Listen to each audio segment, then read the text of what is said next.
It's the end of an era for these low-rise apartment blocks in Moscow.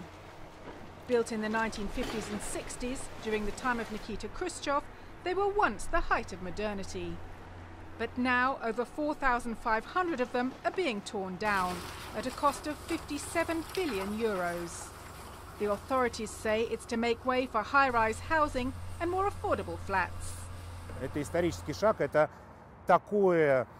It's a historic step. There's been no such large-scale modification of Moscow since probably the 1950s. They're obsolete. They can't be repaired or renovated or rebuilt. People live there in horrible conditions.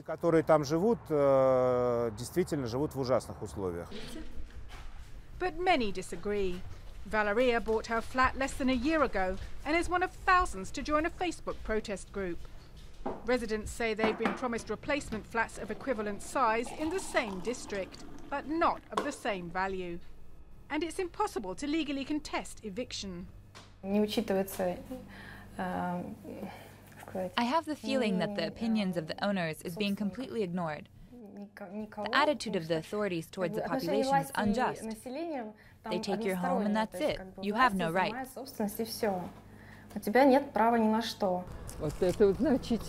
One of the architects of this northern Moscow district was Zoya Kharitonova, who's now 80.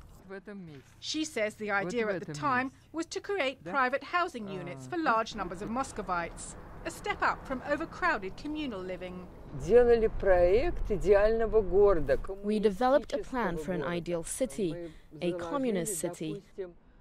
And in planning this city, we took its size into account and the number of people who should live there, so that everyone could live comfortably.